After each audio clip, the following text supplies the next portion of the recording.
Так, саламатсыздарбы? Мээримдүү жана ырайымдуу Аллах Тааланын аты менен баштайм. Сиздер менен эң биринчи тааныша кетейин. Бардыгыңыздар бизди көрүп жүргөн болушуңуздар керек. Кээ бирлер тааныбашы деле мүмкүн. Мен аты жөнүм Аладдин Исламидинов. Өзүмдүн кесибим боюнча айта кетсем, өзүм кесибим боюнча дипломатмын. Эл аралык Куейт университетин аяктаганбыз. Андан кийин 5 жыл Кыргызстан Ислам университетинде ислам дини жаатынан билим алганбыз. Ошол бир диний университет жана ошондой эле бир мамлекеттик университет, тагыраагы светтик университет аяктаганбыз. Ошол Куранда айтылгандай, ар дайым менин ал дүйнөнү дагы, бул дүйнөнү дагы экөө тең ала кетели дегенбиз. Бүгүнкү сиздер менен биздин темабыз, бардыгыңыздар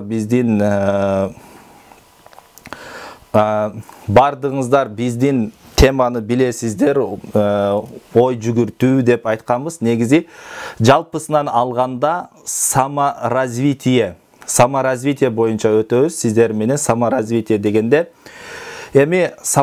дегенде кайсыл тараптан саморазвитие?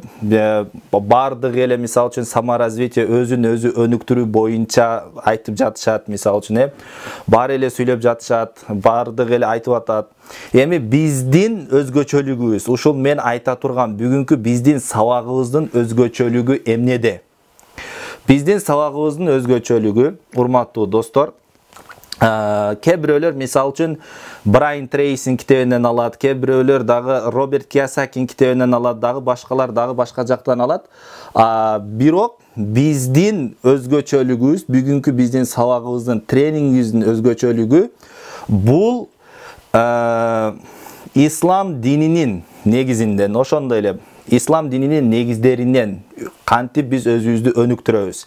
Бул биринчиден айтып коеюн, бул дават эмес, бирок бул илимий негизде жана билимдин негизинде өзүбүздү кантип өнүктүрөбүз, мына ошол жөнүндө сөз кылабыз.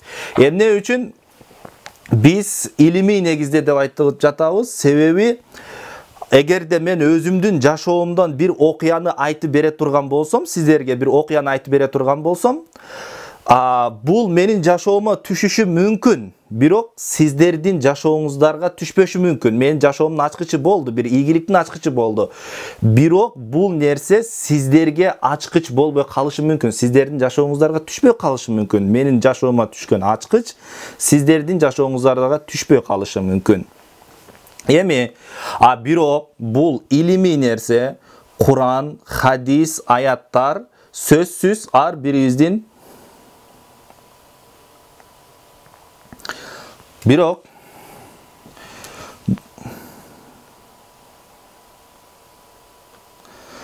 бул илимий нерсе, Куран, аят, хадистер биздин жашообузга эмне болот? Сөзсүз түшөт. Ар бирибиздин жашообузга түшөт. Анткени бул жалпы адамзат үчүн түшүрүлгөн нерсе. Ыйык сөз да. Жалпы болгондуктан биз сиздер менен бүгүн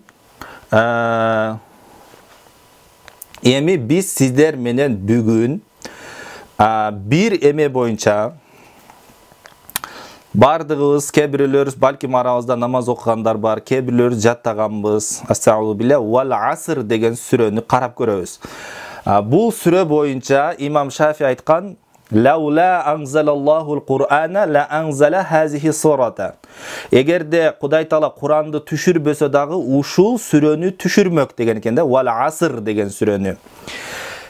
Бунда эмне айтылып атат? Аср сүрөсүндө эмне айтылып жатат? Сиздер менен кагаз алабыз, конкреттүү түрдө сабак кылып отурабыз, пайда алып, сабак кылып. Жана ручка кайда? Биринчи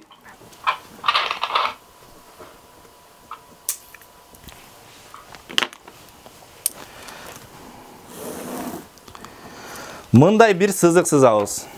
Мондай bir sızık sızağız. Bir sızık sızabыз. Andan keyin ekinchi sızıkты sızabız. Kayra ошондой эле кылып 3 sızık sızabız. Bir sızık, 2, 3. 3 sızıkты sızabız. 3 sızık sızabız. Monda 3 sızık sızabız. Monda ya 1, 2, 3. Başına strelka koyuyoruz. Strelka koyuyoruz. Nursultan agay mo kol көтөргөндөрдүн колдорун түшүрүп койсоңуз.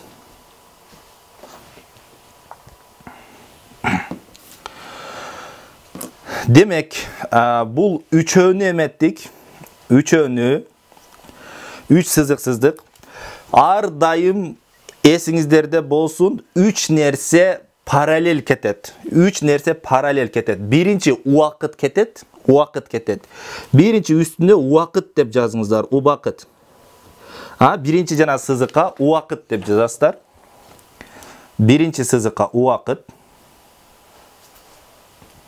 Birinci sızıkka uakıt deysizler. Birinci sızıkka uakıt. Andan keyin ziyan. Ekinci sızıkka olsa ziyan. Ziyan. Hazır düşündürüp berem. Birinci sızıkka bunday. Birinci strelkaga uakıt dediğinizleri. Ekincisine ziyan. Ziyan. Ziyan. Üçüncü sızıkka olsa payda deysizler. Payda. Üçüncü sızıkka payda.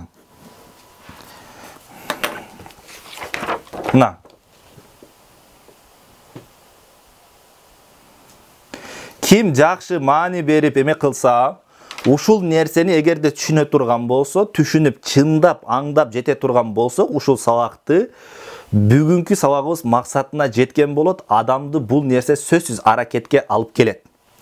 Караңыздар, мондай түшүндүрүп деле берейин.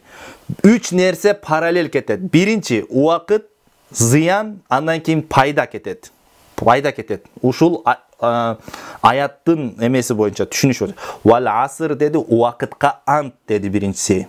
Убакытка ант. Иннал инсана лафи хуср, чындыгында адам заты бардыгы зыянда деди. Экинчиси. Убакыт кетет экен, демек убакыт өтөт. Анан зыян кетет. Үчүнчүсүндө эмне кетет экен? Иллаллазина аману деп, үчүнчүсүндө пайданы айтып атат. Демек үчүнчүсүндө пайда дагы кетет экен. Караңыздар. Убакыт өтө берет. Убакыт кааласак, хочеш, не хочеш, убакыт өтөт. Убакыт жыла берет. Эгер убакыт жылган сайын биз дагы зыянда боло беребиз. Зыянга кетебиз. Кантип? Мисал үчүн, мына, мен тынч отурайын, эчтеке кылбай. Убакыт өтүп атат. Эмне болуп атат? Зыян. Көрдүңүздөрбү? Мына, убакыт кетип атат, мен эчтеке кылбай эле отурам. 1 saat, 2 saat эчтеке кылбай отурам. Убакыт өтүп атат. Параллельно ошол менен эмне кетип атат? Зыян кетип атат. Зыян.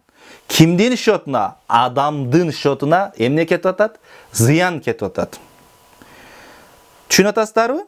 Убакыт кете берет.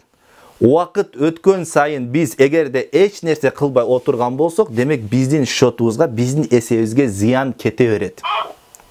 Зыян кете берет. Эми качан, эми биз, эми кой. Убакытты туура пайдаланалы дедик дагы, жүрөгүбүз ачышып, эмнени алдык? Китепти алдык дагы, окуй баштадык. Караңыздар. Эми окуп же болсо бир пайдалуу иш кылдык. Эмне болду? Биздин убактыбыз каяка өтө баштады? Пайдасына өтө баштады. Пайда жака. Көрдүңүздөрбү? 3 нерсе параллелдүү кетет. Биринчиси убакыт, экинчиси зыян. Сөзсүз адам бир нерсе менен алек болбосо, зыянга кирип кетет. Зыянга кирбеш үчүн ал аракетке келиш керек, бир нерсеге аракет кылыш керек. Демек, пайда качан ошондо туруп бир нерсени кылайын, өзүм өнүктүрөйүн, өсөйүн деп аракет кыла турган болсо, мына ошондо эмне кылат экен? Мына ошондо пайдага өтөт. Пайдага өтөт. Демек, караңыздар. 3 нерсе параллел кетет. Эми адам, мындай адамдын сүрөтүн сызабыз. Ha? Ekинчisi adam.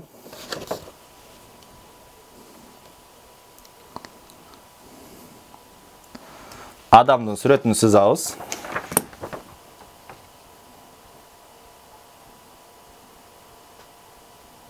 Ağay kayra görgözüp koyun ele kagazdı. Ha.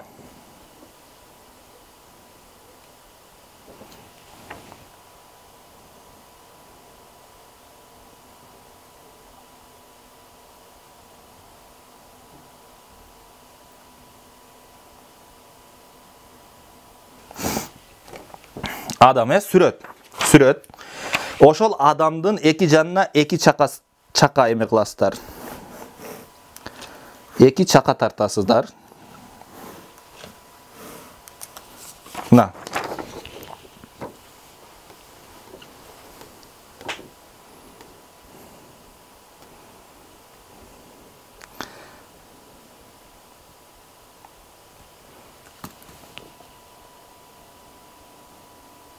Eki çaka tarttыңыздар mı?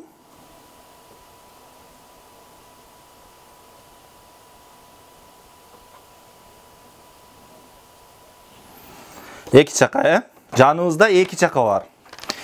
Demek birösü payda çakası, birösü ziyan. Birösü ziyan. Bunu emesine cizasızlar. Payda jana ziyan çakası.